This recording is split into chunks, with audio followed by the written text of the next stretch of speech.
Hello, everyone, and welcome to the 1 year anniversary live stream of the Untitled YouTube channel and Instagram page. Now, my video is not that great today because my GoPro is not working properly, so I'm using the camera from my computer and my computer speakers. So let me know if it sounds okay, it looks okay. It's definitely not the quality I was going for, but I'd like to thank you all for joining me today. Thank you very much. Hope everyone is well. I'm going to go through a few things with you today. I want to talk about the channel, its history. I'm going to watch some videos, and I'm going to answer any questions anyone may have about the past year and about me in general. So I'm going to start off with just kind of the stats. Like, why did I want to start a YouTube channel? So prior to doing Untitled Blading, I was doing the Big Wheel Blading website, which I still do. But I've always worked in print media and web media. When I did Scum Magazine in the 90s, it was one of the first web magazines utilizing the internet back then, as well as doing the print zine. And I worked for Daily Bread. And, I really like print media and web media. I like being able to do the layout, design, the photos. But I've noticed in Big Wheel Blading the last few years that people just don't like reading as much. They prefer watching videos. So that's why I went to YouTube last year to broaden my audience and continue doing Big Wheel Blading, but scaled back and focusing more of my energy on Untitled Blading. The idea with Untitled Blading was to showcase a lot of the old footage from the tapes I had from the 90s and 2000s, which turned out to be a lot of work to digitize them all. I've done 12 episodes with the Vault in the past year, so about one a month with that footage. I've done 3 or 4 of the uncut series, which is a section from one of my old videos with the raw footage. So yeah, it's been a lot. We did a lot of podcasts, 24 podcast episodes, and the viewership really fluctuates. The last podcast I did only had like 200 views, and that was with Skate Sam Ghana. He's a skater from Ghana and Africa. It's pretty interesting. So if you haven't checked it out, you should definitely visit that. So I'd like to thank everyone in the channel right now. We've got Majestic Moose from Vermont, Anthony, Max Verver, Kevin Chow. Good to see you. I saw him in Montreal a few weeks ago for the Montreal Classic or Montreal Cup. It's really fun. And Javier, thank you very much for the 1-year anniversary. And again, if you have any questions for me throughout this, feel free to answer. Feel free to ask, not answer. Feel free to ask me anything. Now, with the YouTube, my goals were maybe a little inflated. I was expecting a lot more people to be into the older content, but it's very niche. It's a very niche YouTube channel. So currently, after a year, we're sitting at 3,362 subscribers. Most people that watch the videos don't subscribe. So if you're watching this and you haven't subscribed, hit the subscribe button. It will help me out a lot. And throughout the past year, I've done a bunch of different shows. I wanted to see what people liked. There's shows I only did 1 or 2 episodes of and just kind of stopped doing them. One was The Goods, where I talked about new products, mainly products I got, but I felt it was a little bit too close to what was going on with the other YouTube channels out there covering more current events. So I didn't want to, just do the same type of stuff they were doing. So I got rid of those. So my main focus on the channel is the podcast, which I really enjoy because I can connect with people from my past. And most everyone I interview is somebody I know and have a history with the exception of the last 2 people I interviewed, which was Skate Sam Ghana. He's just somebody I really respect because he's doing those things in Ghana to help the sport grow and through his faith and everything like that. It's pretty cool. And then Jimbo Hawkins, also known as Air Manatee. That was a very interesting interview just because I didn't know anything about him and had no idea he was actually involved with rollerblading for so long, running Woodward East for years. Very interesting background. He's not just like this, niche guy doing flips. He actually has a long history in inline skating, and that was episode 23 of the Untitled Blading podcast. Very interesting if you haven't checked it out. I've been doing a lot of reviews, which I really enjoy. I love skating new skates and skating different skates. And I never actually had the opportunity in most of my career to skate different types of skates. I was affiliated with Rat Tail, so mainly skating at that point, Razors until we did NIM and then NIM skates. So pretty much that's all I skated in the 2000s. I didn't do any big rollerblading, which I really fell in love with in about 2016. And so skating different type of skates are also different. I love, Trinity skate frames. There's power slide. There's so many options, and I love the different aggressive skates. I'm really enjoying the Icon AG20s right now with the wish frames. That's what I've been skating, and I have some footage of me on those that will be coming out soon. And I actually have been wanting to film more skating of myself because I've had some comments from people asking why do I like talk about skates. They don't even consider me a skater. They think I'm just a filmer, which is weird. I've always skated my entire life. I'm a skater first and foremost. So somebody accusing me of not being a skater, not being knowledgeable about skates or skating is kind of offensive, and it still bothers me. So, I skate and have always skated. I'm old now. I'm 46 years old, so it's not my prime anymore. But I still skate as much as possible. And if I live in the city, I would probably skate every single day. But I live very rural in Vermont. If you've been on a Vermont blading camp, you know how rural this area is. So I have to drive a good hour or 2 hours anytime I want to skate a good park or in a city or whatever. But being close to Montreal and Boston is very nice, especially Montreal. It is my favorite place to skate. And speaking of people to skate with, Robert Guerrero is coming back to Canada, to Quebec, to stay with Mathieu Ledoux. If you caught the episodes we did together, reviewing and talking about the Icon skates and the interview I did with him, the face-to-face, which was really good. If you haven't seen that, you should check it out. We talk about our past, his past, his present, his future. Very interesting stories from Robert Guerrero. Anyway, he's coming back, and we're going to be working on a bunch of new skating projects together. So that's going to be really exciting, working with Robert Guerrero some more. Now, I want to know, in the comments, people watching this right now, what are some of your favorite episodes of the podcast, some of your favorite videos, some of your favorite formats? What didn't you like? And what would you like to see more of in the future? Because I'm open to do different things. Personally, I wanted to do more mini documentary series, but it's a lot of work. And the problem with YouTube is you don't make any money off of it. I make right now $30 a month on YouTube, which is nothing. I put a lot of work and time, so making pennies an hour. But I like it a lot. But spending the time making these mini documentaries, it's not really worth the time, even though I have so many good ideas to do for videos. So if you do want to support this channel, I do have a Patreon page. I know some of you are Patreon supporters, and I really appreciate that. And that brings in a little bit of extra money to this channel. And if you want to see more stuff, please visit the Patreon page, where I am trying to get more exclusive content on there as well. But I really appreciate everyone supporting this channel through the Patreon page. And I also have merch. If you want to help out, get some merch. I have shirts like this. I have some new hats. All sorts of different hats, coffee cups, whatever. It just all helps to make me be able to create more content. Like I said, I want to do a lot more intricate mini documentary series about different topics within skating.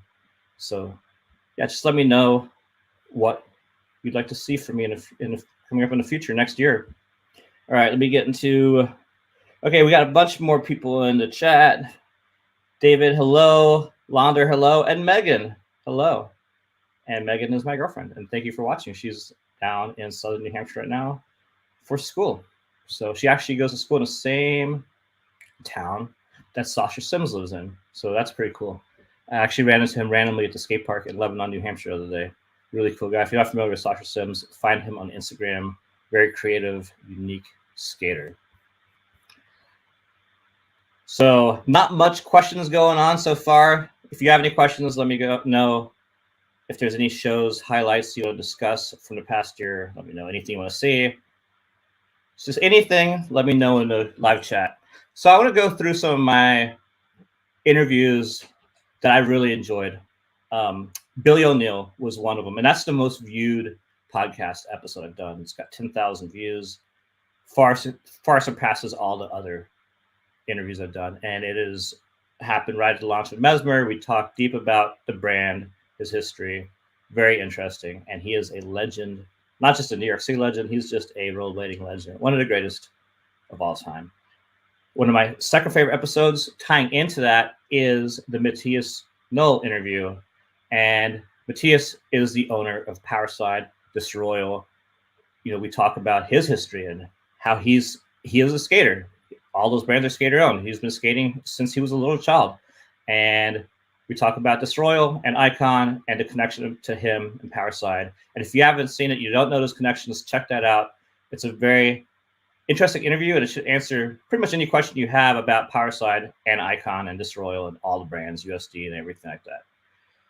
Now, when I talked earlier about the amount of work that goes into shows like doing mini documentaries, the most labor-intensive episode of the podcast I did was the Jeremy Baytall one, and that was in 2 parts. And Jeremy Baytall is probably the greatest rolling artist of all time, in my opinion. He did, all the 4x4 stuff. Well, not all of it, but he did all the, a lot of the 4x4 t-shirts along with Chris Peel. He did stuff for Heat and Chroma. He owns Caspa.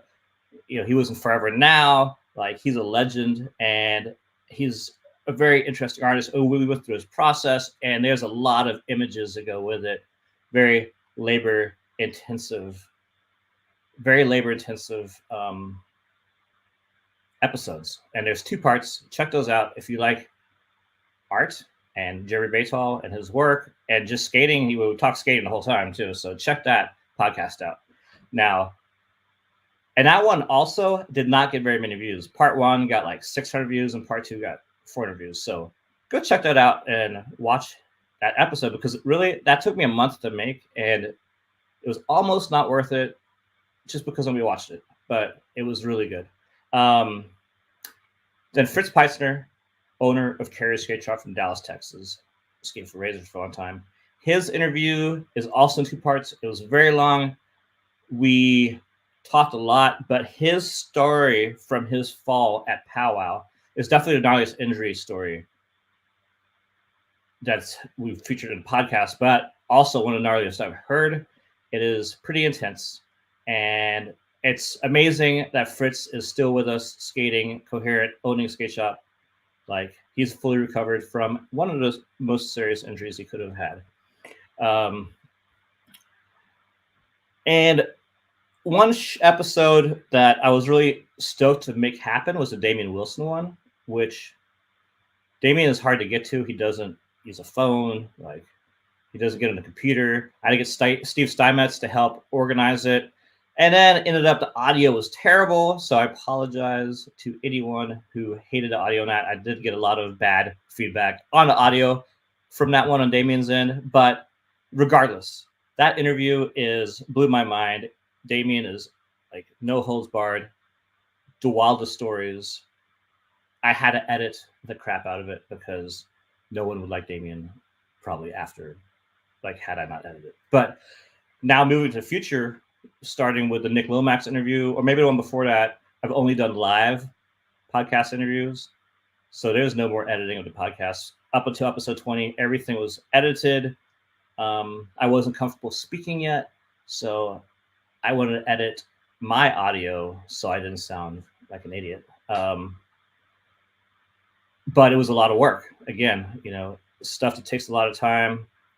I have to streamline. So that's why I'm going live with the podcast now, because once the interview is done, it's done.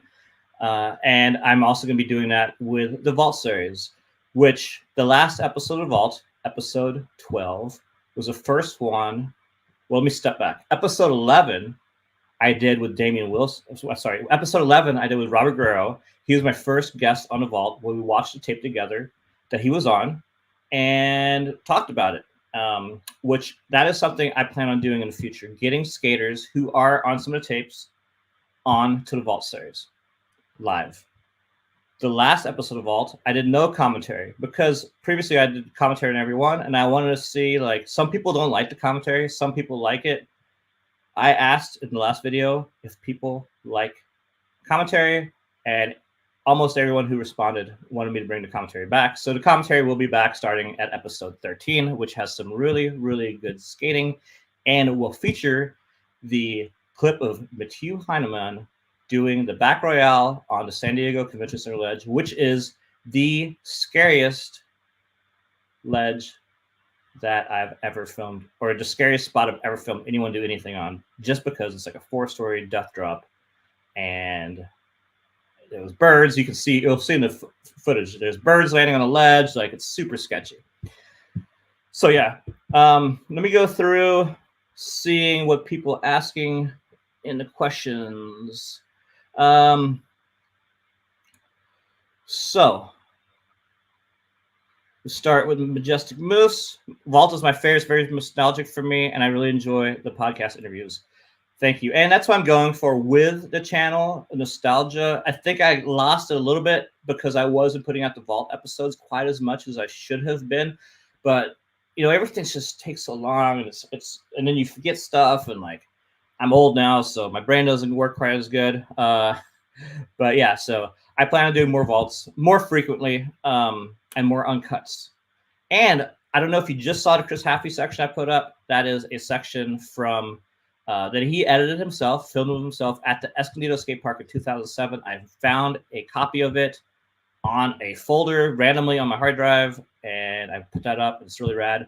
I have a bunch of other old clips, but what happened back in the day is all these clips were going on the rattell.com website, and you know, bandwidth was really small, so you got to have really small videos. I'm sure you remember, like in the 90s when I did Scum Magazine, everything was animated GIFs, so it was just like, you know, really small GIFs and choppy.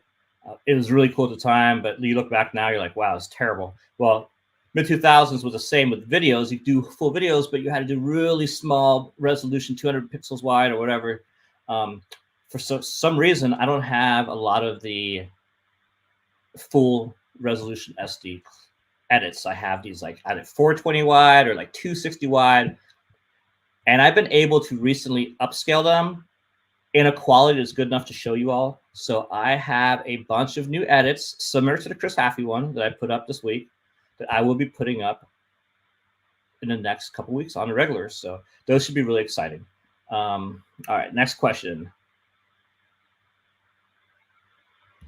All right, Max, I really enjoy the interviews you do, but I think the mixture videos you post is pretty great in general. Max, I appreciate it. I really try to mix it up because I want to be, you know, I don't want to be pinholed in this nostalgia category, even though I like it.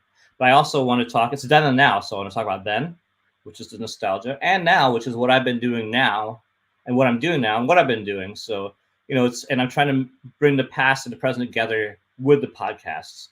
And I will tease a little bit, there will be a lot newer footage coming out on the channel of other people. Because I did film a lot over the past decade, and I do have a project that's near completion that I worked on for the past decade. And there's a lot of leftover, a lot. I'm talking about a lot of leftover stuff. And that's going to come out in sections on here and on the Instagram, which if you don't follow me on Instagram, you should, because on Instagram, I've been posting a bunch of skating clips. And here's my Instagram. It's Then and Now Blading. And the difference between the clips I post on Instagram and the ones I post in the Vault series is the Vault series, I take a tape. So I have, let me see, a tape right here. I take a mini DV tape. This one says City College, Jeff Stockwell, Hayden Ball, Monterey from 2007. So I take this tape and I digitize it. And then I go through and I cut it down.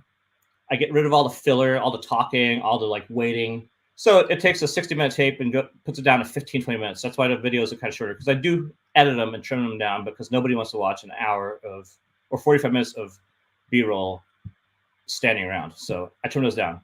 That's the Vault series. On the Instagram, I have hard drives that I saved clips on years ago, which don't need to be digitized because I've had them stored for years. And I take those clips and I just turn them into like a real format in DaVinci Resolve. And I post those on Instagram. And if anyone wants to know how to grow an Instagram page, Reels is the way to do it. I grew that when I started posting Reels on the Then Now Blading Instagram page. From those clips, I went from 4,000 followers to like 20,000 followers in 3 weeks. And then it kind of like plateaued. But the video, like, let me see, what are we at on Instagram right now? Instagram, I have 23.2 thousand followers now. I've done 332 posts, and a bunch of them have been viral. The video of Gonzo doing alley topsoul at Benicio rails, he had 6.5 million views, a bunch of halfy ones and like some different ones. Maybe 6 or 7 have had 100,000, 200,000 views. So that's grown the Instagram page quite a bit. Now, I've used to getting a lot of hate within rollerblading generally. A lot of people like to talk shit or just tell you how bad of a job you're doing, but don't actually do anything themselves. All they do is sit at a keyboard and talk shit, and they're like zero benefit to the sport of rollerblading.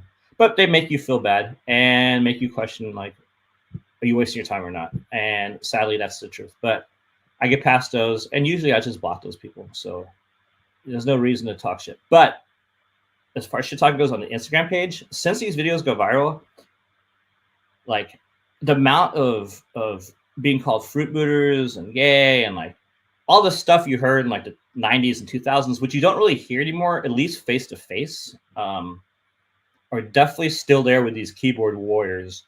And I go and look at their profiles, and we talk about some of the dorkiest people that can't do anything on anything, talking shit on some of the best rollerbladers of the sport, doing amazing tricks. And at first I was kind of like blocking them and stuff, but I just said forget about it. It's better to let people see how stupid they are. So I lost my tangent. So I'm going to go back to questions. Let's see. Kevin Chow asks, when are you coming to Toronto? And down to Toronto, it's actually up to Toronto, Kevin, but hopefully very soon. Toronto is not too far from me. I plan on going to Montreal, Ottawa, Toronto, Rochester, and back from here in Vermont. So that's going to happen this year before the winter time. So I will see you in Toronto. Make sure you find me a place to stay. South Carolina Pinball. Billy interviews how I found this channel. I'm glad you found it. I'm glad you stuck around. I'm glad you're here for the 1 year anniversary live stream. Thank you so much, South Carolina Pinball. Max Ferver, any luck finding old head Ted in Killington? No luck. I talked to my Killington blading buddies. They weren't sure who he was. I'm about 2.5 hours from Killington, so it's not really a place I frequent to actually kind of research in person. But if I do make it to Killington with my friend Miles, who does live in the area, we could try to make a day mission out of it, which would be pretty cool if we did find him. And maybe I'll make a video out of it, and we'll know for sure. And Launder, back to Jeremy Baytall. Jeremy is awesome. You're right. Tim, thank you so much. I appreciate it. Dave Quist, any skate park reviews in the future? So skate park reviews in the future. I could talk about a skate park and the features and stuff. I don't think I'm the person to review a skate park because my skating is not there anymore. If you watch like iRollerboot, Benjamin Sanders, like that dude's an awesome skater. Make sure to follow him on Facebook if you haven't. He's somebody who can review a skate park better than me. I mean, I could talk about the ramps. I know if a ramp sucks or not, coping, I can describe it. But as far as skating it review, probably not. Like, maybe. I'll think about it. But I think Ben would be a great person to review skate parks. I can review trails, no problem. Yeah, it's a good suggestion, and I will write it down on my consideration list. Kevin Chow, what's your current video editing setup? What's your workflow like from filming content, choosing clips, editing it together? So my current setup for video editing is I have this MacBook Pro. I'm not sure what model it is. It's about 3 years old. Let me get a Cumberland Farms iced coffee. And that's what I edit on. I use DaVinci Resolve, which is a free editing software. And I use a DaVinci Speed Editor, which is this thing. For editing. And actually, so Resolve's free, but the Resolve Pro is $299 just for software. But if you buy the Speed Editor, which is $299, it comes with the software for free. So you either can buy the software and get nothing, just the software, or you can buy the Speed Editor and get the software for free for the same price. So that's what I did, and this thing's pretty cool to use. And then I use Well, since they started doing, since like Adobe and everybody does these subscription services, I kind of stopped using them because I don't make any money off this stuff, you know, so I can't afford paying monthly fees for subscriptions. So that's why I've been going to like low cost software. So instead of Photoshop now and Illustrator, I use Affinity Photo Designer Publisher. I use those apps, which has been a learning process because it's all new software, but it's all pretty good. And DaVinci Resolve is that by far the best program I'm using right now. I do like it more than Final Cut and Premiere. I think it's absolutely amazing. Workflow from filming content. So when I film clips, I dump them onto the computer, I make a folder, and then I name every clip. I go through every clip, I name it in a folder. Let me see. I can add a hard drive and we can look at that. Let's see. Anyway, so I name a folder, name the clips, and delete all the just the bad content, obviously, and separate the B-roll. And then if there's some audio moments just within B-roll, I like to pull audio clips out of it to use in the background. And that's not for the YouTube channel, but that's for the new project I'm working on. So let's see if I can put my hard drive on the other screen. Will that work? No, that's just the YouTube. Bear with me for 1 second as I try to share my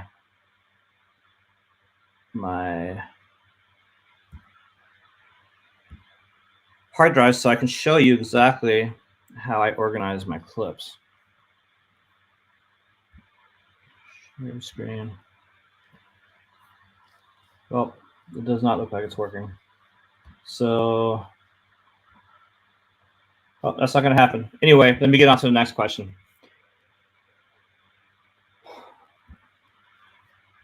South Carolina Pinball. What's your current? Oh, here we go. Finder. Allow. All right. Nope. Never mind. I apologize. My screen sharing skills are not happening. South Carolina Pinball. It was sad to hear Nick Wood screwed a bunch of people over and just disappeared. That is sad. It's a shame. And I feel very badly for his family, especially his children. You know, I knew Nick Wood for a long time. I mean, he was crazy. He was always a nice dude. So whatever in life happened with him to make him do that, it's very sad. And I hope that he is okay and you know he gets the help he needs. But yeah, very sad story. And that is in a Damien Wilson podcast interview. Max, Damien was a good episode. It was hard to hear him, but it seemed appropriate, so it didn't bother me. That's, yeah, we had discussed the audio was not that great. Tim, thank you very much for the super chat donation. Any things like this, these super chats and stickers and stuff are awesome because it helps me to create more content. So if you have any super chat questions, let me know. Definitely love this channel, and I plan on being around for another year, most likely more. But yeah, so thank you so much, Tim. What's your favorite vault moment? I think my favorite vault moment, I can't give you one particular moment right now because it's hard for me to remember each episode.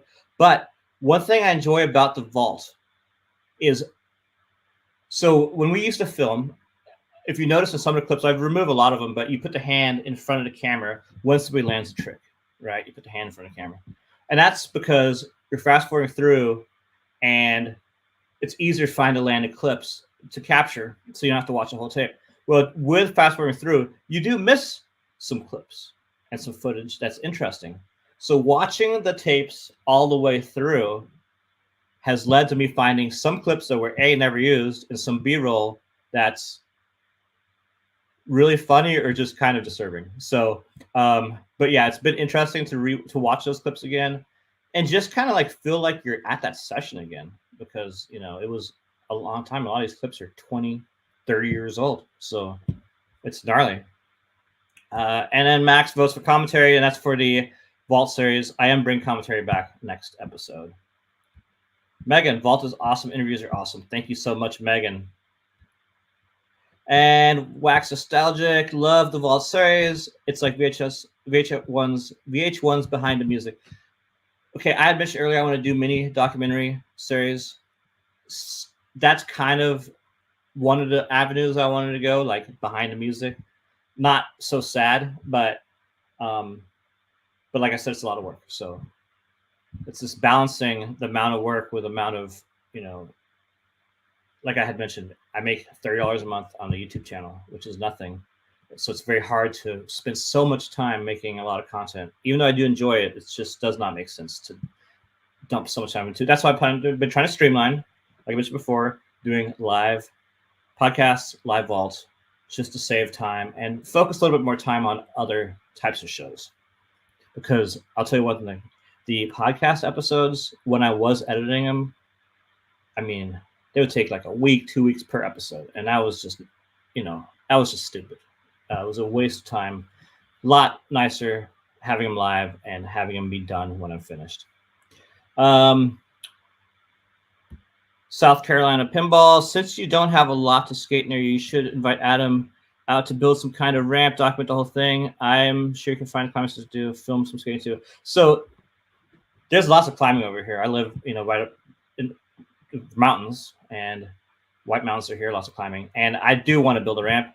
It's just I don't have money to buy wood. You know, I watched like all these ramps, Clark Kirkman and stuff buying ramps. I'm like, oh, I just want like a little mini ramp or something, but it's expensive. So it's not something that's always been a dream to build a mini ramp, but it's probably never going to happen.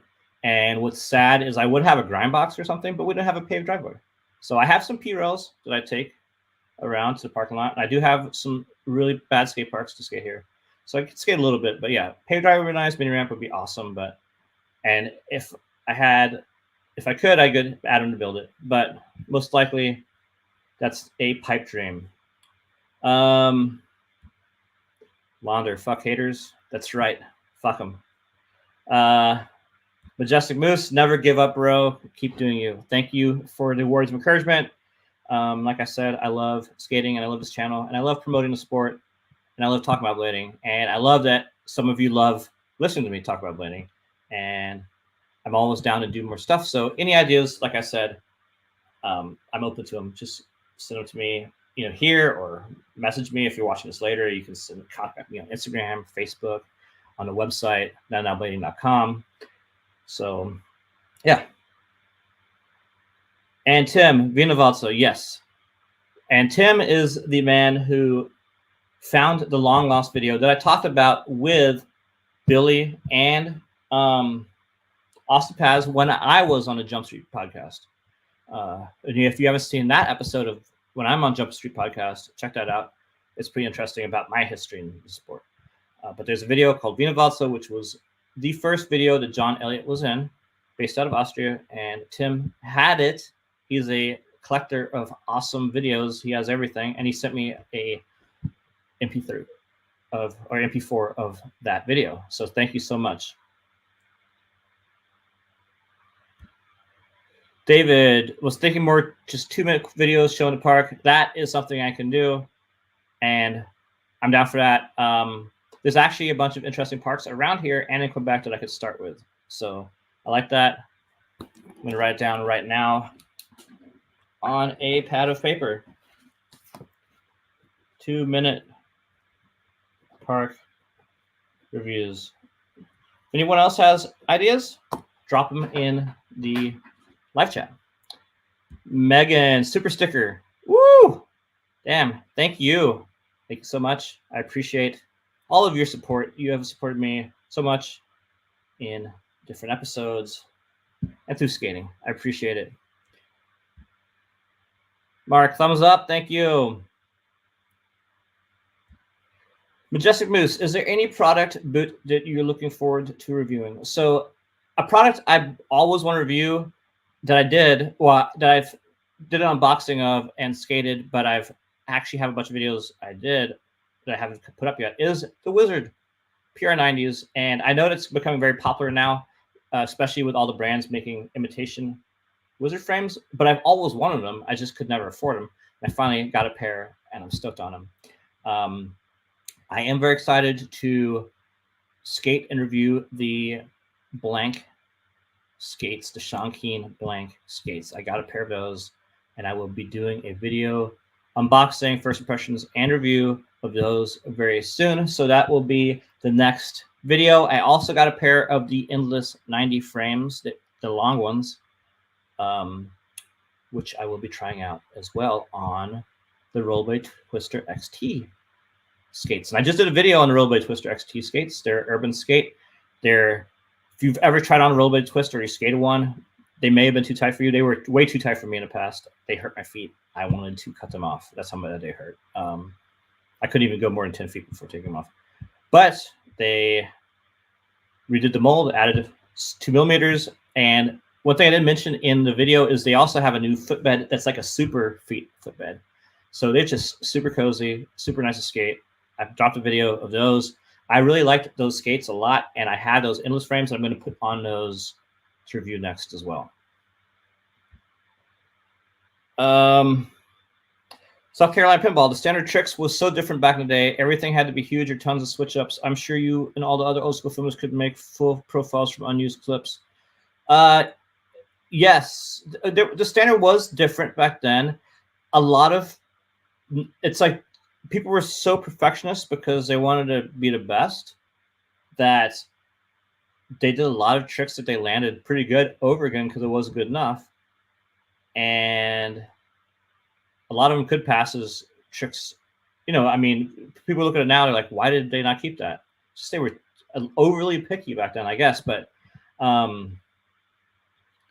it was also, you know, like I've mentioned this with a lot of people like Connor O'Brien and Gonzo, and it's just that type of skating. That's the seriousness of it. The seriousness of it took the fun out of skating for a lot of people like that. And although it was fun to watch for a lot of us or you out there, it wasn't as fun for them to actually do those tricks. So yeah, it's a little bit of balance. Like there's still people doing crazy stuff now, but a lot of people are like, I think a lot of people are having a lot more fun in 2022 than they were having in 2002. You know, it's just going out and skating with your friends and having fun. It's not about getting bangers, filming, like business blading. It's just like, we all love blading. Let's go do it. I don't want to be in like, you know, I'm not going to go out and skate just because I want to be in Daily Bread or just because I want to be in this video. It's like, we're going out to skate because we're fun. We're having fun. So I know a lot of people did quit back in the day after they got in the magazine, and because they weren't skating for the love of skating. They just wanted to be like, get recognition or whatever. So it's changed a lot. But I love how blading is now. I've loved every era, but I think blading is a good place. It's an enjoyable place. And I think it's at a place that will draw a lot more people in because it's a lot more relatable to the average person. How do I see blading in 5 years? Well, I feel like, you know, obviously you have more people skating now because of COVID. Was a big driving force. And, you know, back in the 90s, 2000, you had a big collapse in skating. I think one big difference that's going to keep skating around for the next 5 years and longer, maybe not as big as it is today, but it's going to be bigger, I think, than it has been the past 15 years. And the reason is because back in the 90s, 2000s, there wasn't as many places to skate. If you were an aggressive skater, there weren't really any skate parks, maybe some indoor parks you had to pay for. Not really we didn't have any outdoor parks in Austin. Now there's like 25, 30 outdoor parks back in Austin, Texas, where I used to live. So you have places to skate now. Like, so you're less likely to quit because you don't have anywhere to skate. Also, if you're like a rec skater, there's so many trails, paved trails that are separated from the roads. So there's a lot more places and options to skate, which is going to keep the skate alive and healthier for a lot longer, just because people won't be quitting because they don't have a place to skate, which I know a lot of people did that.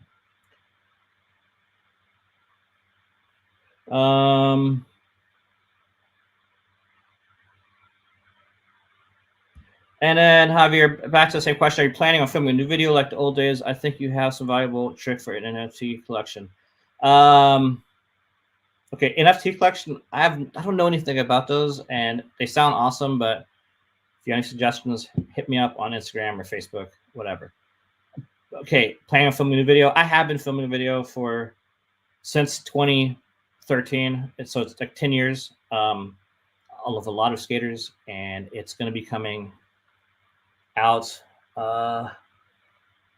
before the end of the year. So I will have that video. It's going to have, hopefully, a book will come out with it, like more of a magazine-ish book, which may push it back a little bit. So we'll see. But it's going to be a book video release, and it's going to be a 10-year documentary.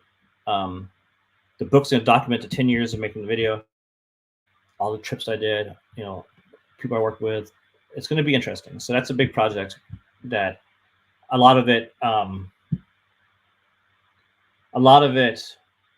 was just pushed back due to, I don't know, I just didn't have the motivation. And I hadn't edited so long. So one reason I started doing this channel is to get back into editing and all that stuff. So, and that got me back into work on the videos. And I've been collecting footage throughout the years.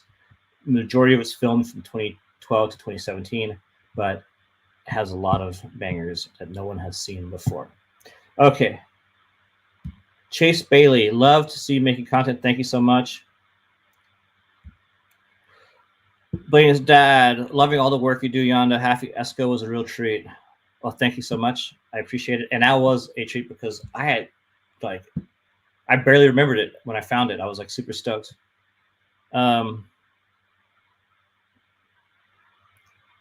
And it was knowing in your head that you did a clean personal pride. That's very true.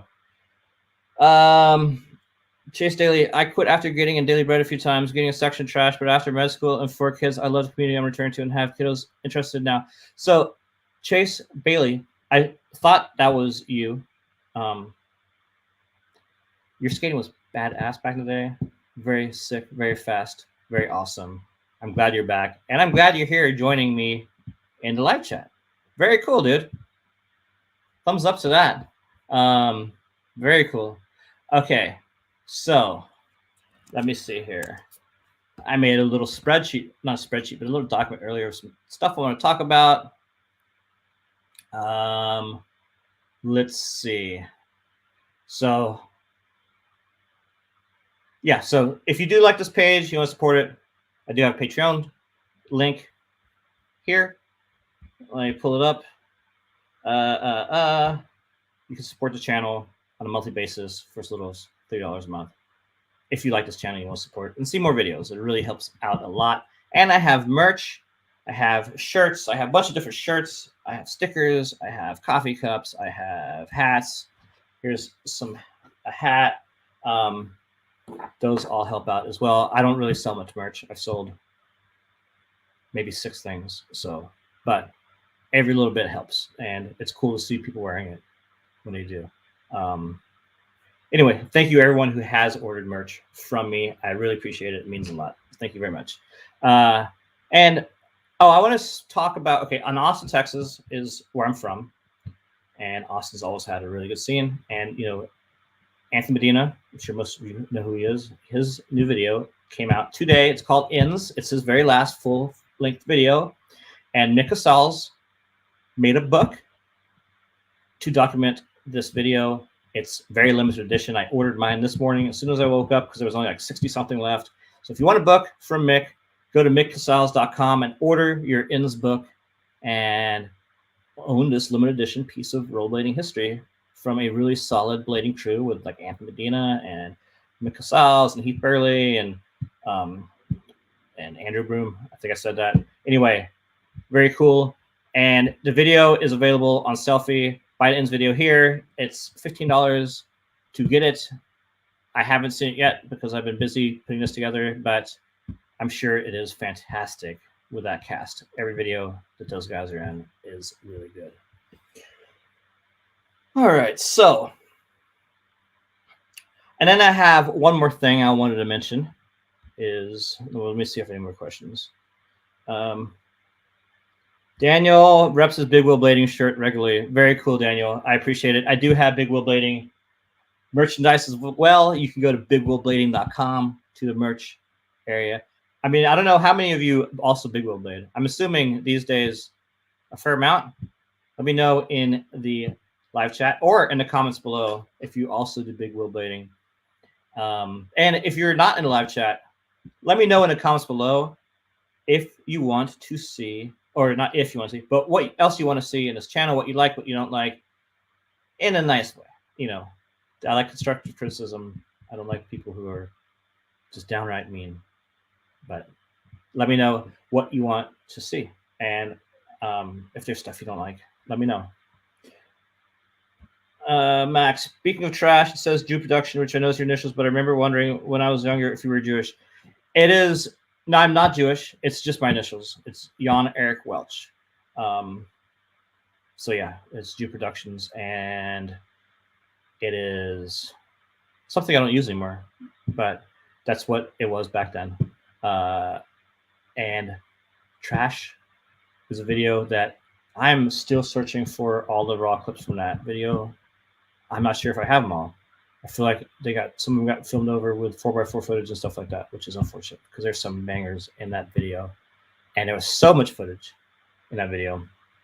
I do plan on doing some re-edits. I don't know if you saw. Okay, for the Vault series, I do have the best of the Vaults, which I've done one, which is the best footage from episodes 1 through 10, edited to music, and that is on the YouTube channel. And then I'm working on the Best of Vault 2, which is going to be sorry. Best of Vault 1 was episodes 1 through 5. 2 is going to be 6 through 10. That's what I'm working on right now. So we can actually check out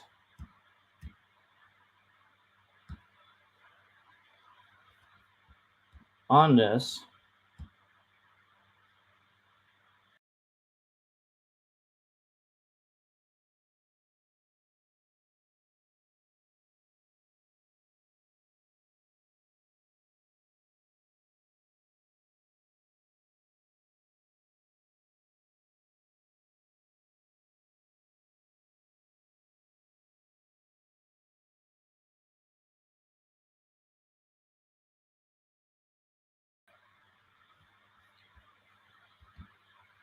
Sorry, everyone. I was trying to play that Best of the Vault video, but it's not working for some reason.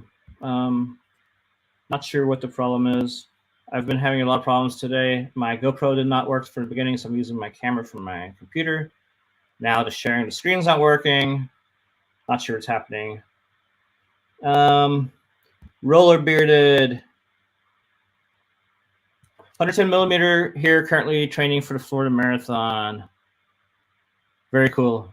Florida Marathon. And roller bearded, are you the roller bearded from Montreal or a different roller bearded?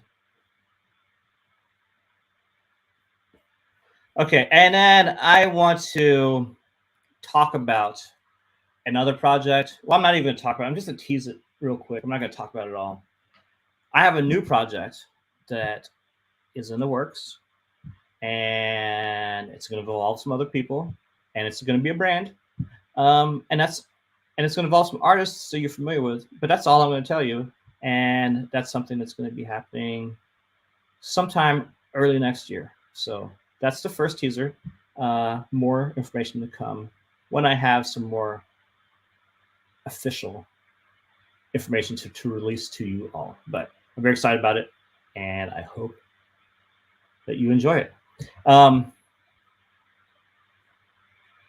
So I have some. I don't know if anyone's interested, but I have a bunch of rollerblade brand T-shirts. And we have just rollerblade shirts, a bunch of them. And I was going to ask some trivia questions, and whoever wins them could have some rollerblade shirts. I have a bunch of different ones. Like, winners can message me later to see if they want something or not. But I was going to ask a couple questions for you all, see if you can answer them. This is for the people in the live chat. So starting with the first one, which no one might get. It's, what is the very first video I ever made, and I made it on a VHS-C camera. And this is probably something only people from Texas know. Any guesses? I'll give you a minute to guess. And I'll show you some other stuff in the meantime. I've got a rollerblade laptop bag. How's that? Tons of rollerblade shirts, different colors, white, kids ones, girls ones. If you like rollerblade, let me know. I have lots of rollerblade shirts. Just post in here or send me a message on Instagram for the people in the live chat right now. Rob Digital, one of the best rollerblade channels. I really appreciate it. I will say the growth of the channel I mentioned at the beginning has not been what I've hoped for.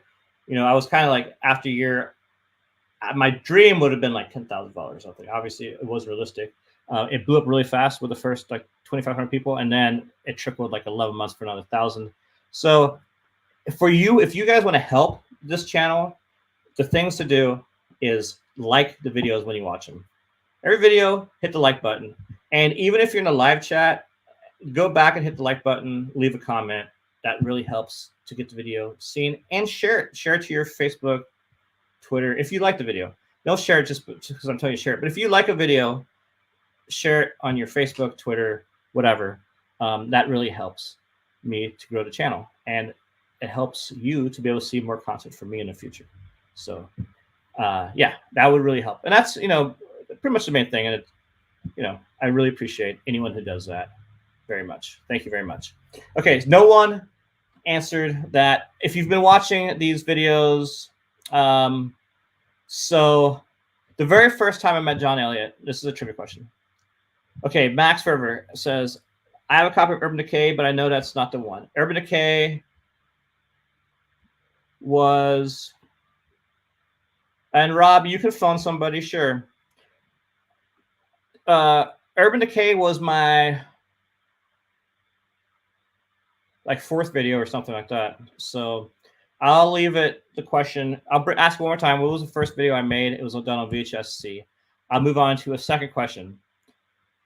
If you've seen, or if you've watched a lot of my videos where I talk about my history, you will notice answer. Who is the very first person I ever saw do a handrail in person? And this is someone who was known very well in the late 90s, a legend. So that's that question. And yeah, I have mentioned it in the other videos. So if you get it, that'd be awesome. If not, and hey, let me know if these are stupid. If you don't want to do the live questions, Haffy is not correct. Haffy is, this is Haffy. So Majestic Moose, I grew up in Austin, Texas. And I started skating in 1989. So long before handrails, obviously. But the first person I saw do a handrail was in about 1994 at Austin High School while we were playing roller hockey, or maybe 95. So this was long before I met Chris Haffey, who I met in 2000. And this is someone who was phasing out in the 2000s. And Arlo is the second person I ever saw do a handrail. And the Arlo story, this is Adam. Adam says Arlo. So Arlo is, Arlo used to live in Austin. He went to University of Texas. His sister was going to University of Texas, so he was still visiting there. And I ran into him. The first time I ever met him was he was skating a rail by himself at the university. And I was like, whoa, this guy's skating a rail. And I had no idea who he was then. And they had just started Senate, and he had the very first Senate prototype wheels, and he showed them to me. And that was it. That was the person. That was the second person I ever met. Now, the first person I ever met that did a handrail, we were playing roller hockey at Austin High School. This car pulls up from Houston, Texas. 3 guys get out. This guy, Taz, who I saw in Box Magazine, issue 2, doing a slow grind down the ledge, and B. Love Harden. And B. Love Harden on that day when none of us were grinding yet at all. We were doing roller hockey, we were doing urban skating, stair riding. Beloved Harden did his first rail, which was a 3-stair. He jumped so grind on like a 3 or 4 stair rail. It was the first time I ever seen anybody do a rail.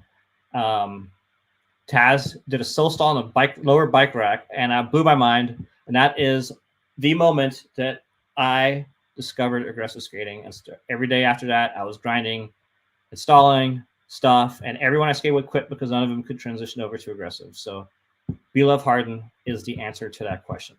And yeah, that was a pivotal moment in my, to where we are today.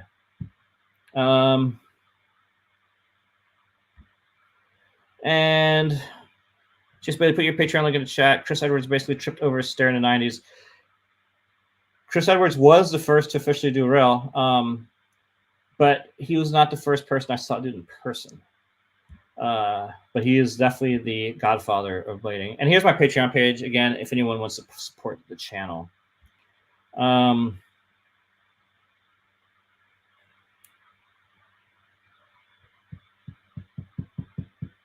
Okay. Now, another question I have. This is a 2-part question. This is 2 answers to this question. What's the last full video I edited, and what's the last video I worked on and edited part of? 2-part question.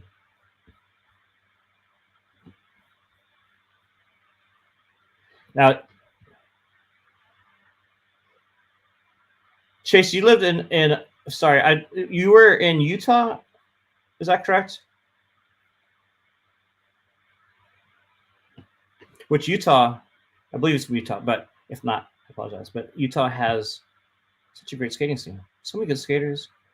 And I've never actually been there to skate. I went there once to visit my dad when he was working there for like 6 months. And I didn't know anyone who skated there at the time. So that's when I was in San Diego. So I should have known skaters there, but it didn't happen for some reason. Now,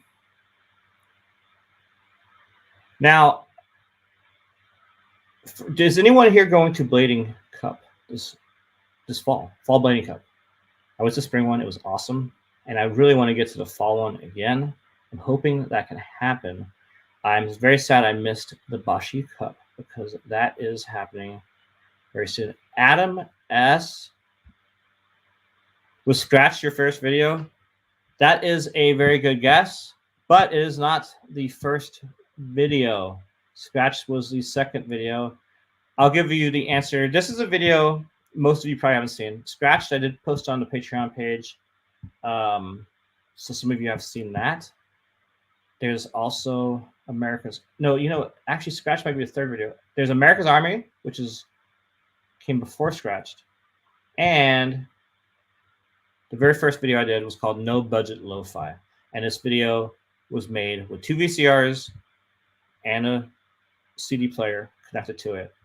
And it's filmed on VHS-C, and it's got a Jason Howard section. And it's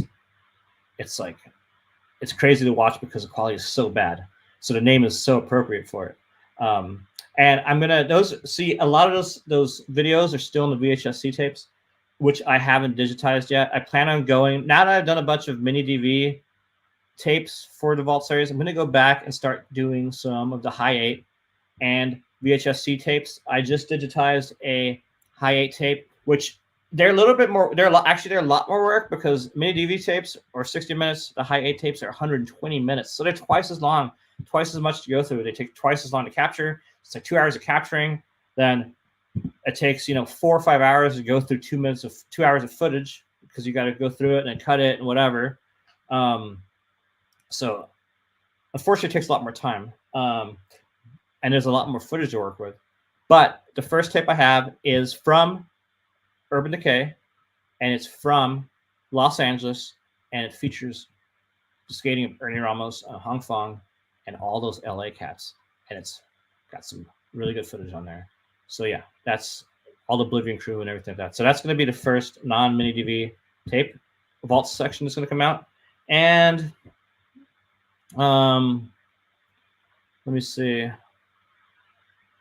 Then the no budget lo-fi, I'll go ahead and I'm going to go ahead and start dumping all these old videos on here so you guys can see them. So no budget lo-fi was the answer to the first trigger question.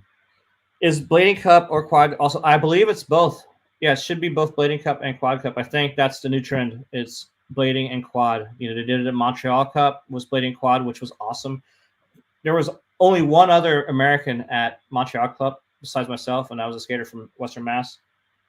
Really, really awesome event, Montreal Cup.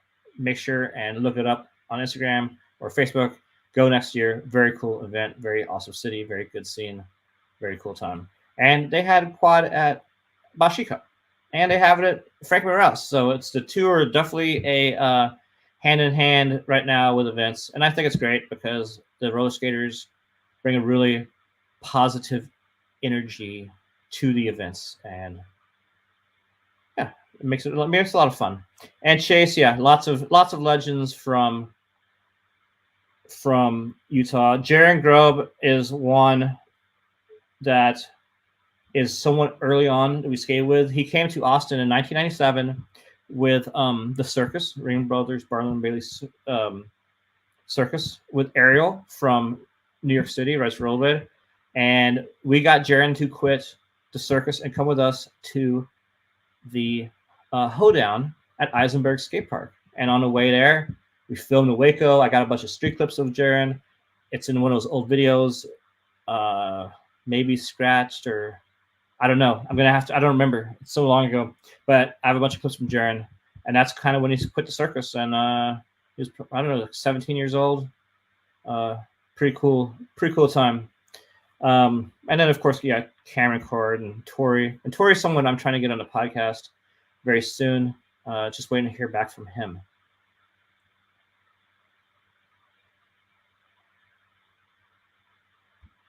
And Javier, thanks for the message on Instagram. I will check that after we get off this show. And blading his dad, money, money, money. Yep, that's right.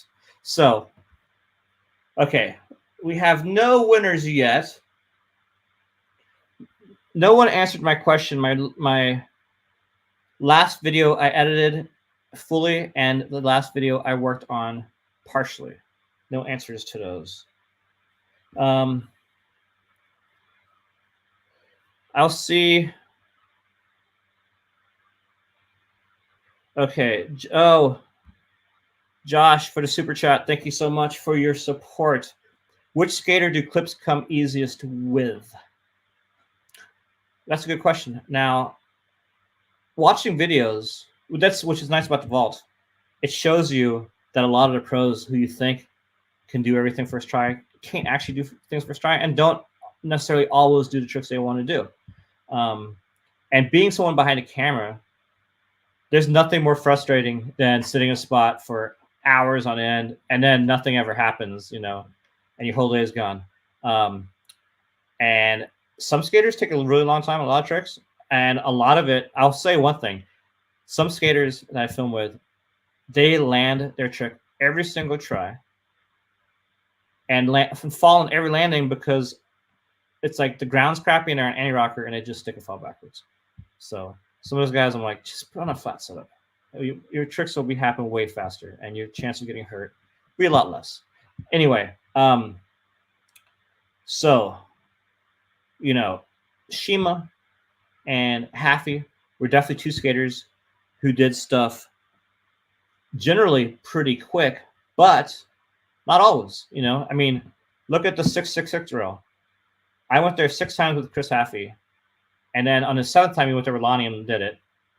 And the big kick drill that Rob G half cap sold in the end of his Daily Bread 5 section, I went there with him and Chris Haffy like 4 times, 2 hours each time. You know, nobody landed it. So, I mean, those are big rails. Obviously, they're not your normal rails, but that's some serious like trips for sessions. Now, you know, it's not uncommon to sit 2 hours with somebody before you learn a trick, but you know, Shima and Haffy were people who could land stuff first try. More currently, people who land tricks very fast is Andrew Broom. Generally, lands tricks really quick, although he does have his moments where it takes a long time. And Mick Casals is also someone who he can do a lot of first tries. He's like a very, very good skater. Also, Jason Howard, he's someone who I've skated with that lands a lot of tricks fairly quickly, or might just hurt himself. But yeah.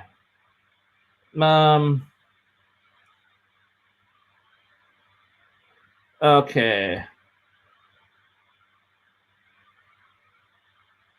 So,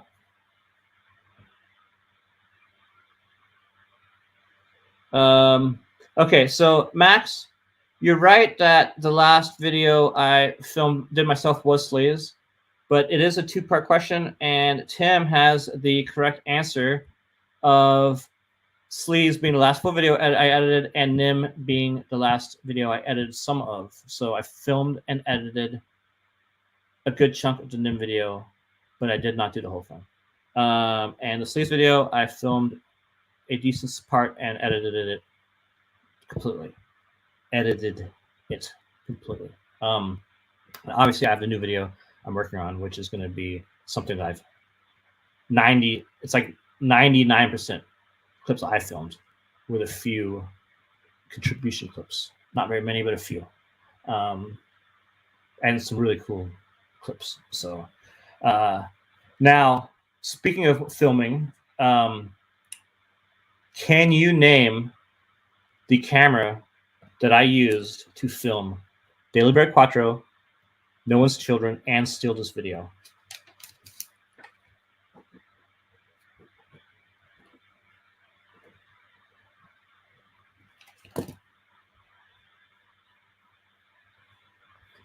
Max has them on the shelf. That's awesome. So I do miss. It was not. Max asks if it was a GL, and it was not. GL was used for every other video after that. So every video post Steal This Video and Steal This. And okay, so the question is, it's the main camera I used to film Daily Bread Quattro, DBV5, and register this video. GL1 was used a little bit in some of those videos, but it was not the main camera. But it was used exclusively for the older videos.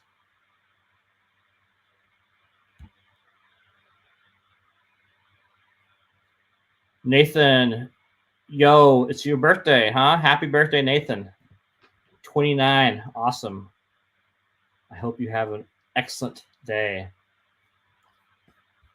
And while we're waiting for that answer for the camera I used, name 3 other video makers from Austin, Texas. Can you name them? These are all people that were part of these are all skaters who were part of my original crew in the 90s that made videos consistently through the 2000s, with some of them still making videos today.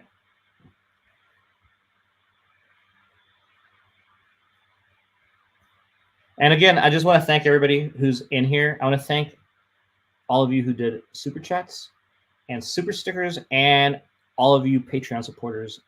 It means a ton to me that you support this channel. We appreciate it. And again, if you want to support this channel, without Patreon or anything like that, it's just sharing the videos, liking them, subscribing to the channel. It's all helps, spread the word. I'd love to see this channel, at least double in size by next year. But my goal would be 10,000 people. It would be awesome. We'll see. The videos have been getting a lot less views since I started.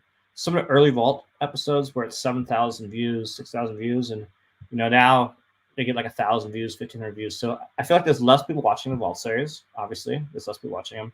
I'm not sure why, but it'd be nice to grow those shows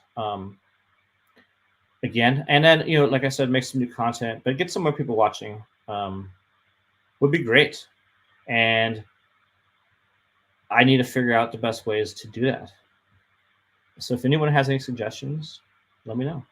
I do know, I think it's crazy. I look at Ricardo Lino's YouTube channel, and he's got like 100,000 followers, but his videos don't have very many views. He's got a lot of videos that have 600 views. I'm like, that's crazy. So I'm, with the amount of followers we have, subscribers, I don't think it's doing bad. But I do feel like a lot less people are watching videos now than they were a year ago. Amiga Jean, hello, how are you? Welcome to the live chat. So we had no answers to my last two questions. So the main camera I filmed with for Daily Bread, Quattro, and Noah's Children, and the Razor Still This Video were cameras that were actually owned by Daily Bread and Razors, and they owned the exact same camera, and that was the Canon XL1, and that's that really big Canon camera with a removable lens. That was they only had one lens for it because lenses were expensive, so it was like this kind of telephoto, no wide angle, very big and not a fun camera to use. But that's the main camera I used for those 3 videos. I also used Brian Shima's GL1 for some of these videos as well, but that ended up being the main camera I used for all the videos after that.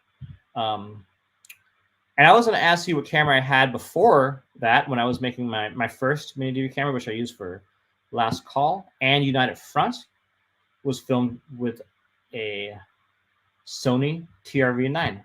And that was just a little hand cam Sony camera that filmed those 2 videos, which I almost lost in Frankfurt, Germany at the ASA finals when Pat Lennon stole it. So I was sitting at the bar at the skate park, and I turned around, my camera's gone. And someone said they saw Pat Lennon stick in their bag, and I got it back from him. So that was my first interaction with Pat Lennon, who later rode for 4x4, and we worked together in videos. So pretty funny introduction and way to meet the guy. And the other question I asked that no one answered was name 3 other video makers out of Austin, Texas that I grew up with that all made videos. First one being Lonnie Gallegos, made all the feet videos, all sorts of videos. Then there's Jay Gurink. Jay made very cool blade videos out of Austin. Very artsy, very cool videos, great visionary. He no longer skates, which is very sad because he was also one of the best skaters out of Austin. But yeah, Jay, very talented. He did a brand called Bird Swim. I wear his shirts all the time to this day still. One of my favorite skating related brands. And then lastly, someone who all of you should know because he had a new video drop today. That's Anthony Medina. Anthony's somebody I filmed with all the time back in the day. He has a section in, it might have been Scratched or Urban Decay. One of those videos. One of those old videos was his first section. He did quit skating for years and came back in the 2000s. And then obviously he's been making videos ever since and skating very well. So yeah, that's 3 Austin skaters. And then I'll just give you a couple more trivia things. I'm not even going to ask. I'm going to just tell you. So my original crew, I feel I'm very lucky because my crew in the 90s, most of them still skate, which is, I don't know if I don't think that's true for most people. But most of the people I met in the 1990s, like 94, 95, still skate today. And those people are like Frank Stoner, Jason Howard, Lonnie Gallegos, Shannon Rogers, Jared McBay, Anthony Medina, Chris Fleener. So, and there's even more. There's a few more people I'm missing, but having that many people from your early 90s crew still playing today is super cool. And big props to all of them for sticking with it and still shredding hard to this day. Very good group of people, all doing things, very cool things in their own right. Especially Shannon Rogers has done amazing work in her career. Very cool what she's accomplished.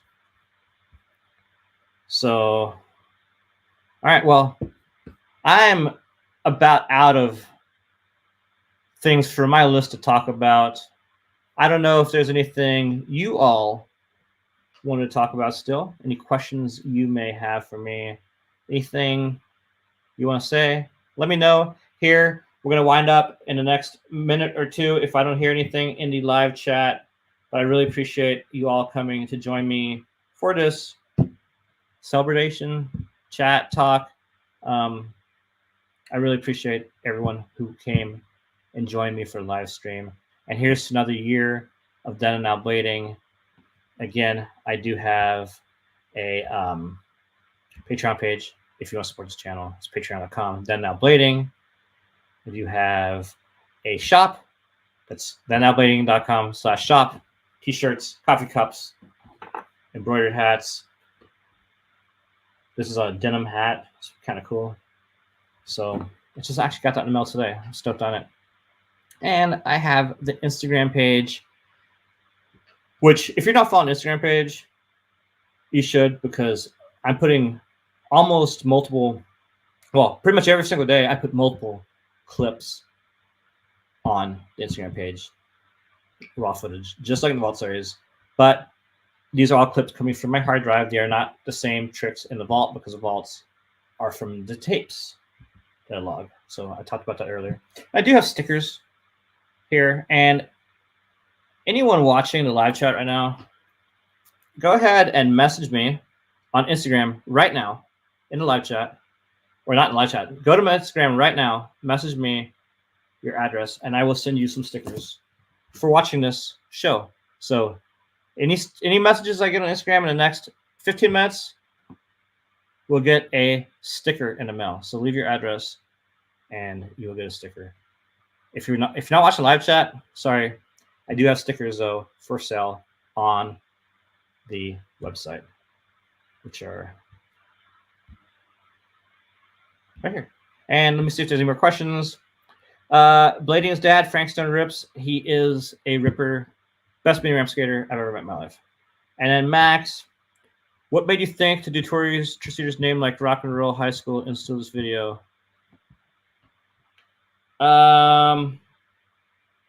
Honestly, I don't remember. Actually, I have to go back. I don't even recall that his name is like Rock and Roll High School and still this video. So I know it's bad, but it's been a long time since I've seen the video, and I mean a long time. I mean that was 20 years ago. I will say I really still this video. If you haven't seen it, that's one of my favorite. If there's videos of mine that are favorites, Still's video is one of them. I mean, yeah, Still's video was cool because it was made in I don't know, 6 weeks. Filmed the whole video in like 6 weeks. We did a tour, and I went on a trip to the East Coast, and that was pretty much it. And we came out with a really cool video. So yeah, I like that one. I'm gonna try to get that up. I'm gonna start uploading old videos to the YouTube channel as well. I was trying to just upload stuff that I can kind of monetize off a little bit, just for the work I put into it. But like I said, I only make like $30 a month on YouTube, which is like nothing. So I'm gonna start putting up some of the old videos. Anyway, so those will be going up soon, and I'm gonna see if I can get them all. Some of them are tapes, and the tapes are degrading, so audio might not always be like it should. So that's another reason I'm glad I'm digitizing all the footage, because tapes only last for so long, so it's all going to get lost or screwed up. So I'm trying to archive it on 2 hard drives, so I have everything duplicated on a separate drive. That way, most likely it'll be saved for a really long time. So anyway, that's it. Thank you all so much for watching this live chat for the 1-year anniversary of Then and Now Blading. Hopefully next time I can get my GoPro working. I don't know what's going on with it, but I'm not stoked that it doesn't work because the quality of the camera is so much better. Everyone, take care. I'll see you very soon with a bunch of new videos here on the Then and Now Blading YouTube channel coming up in the next week or 2.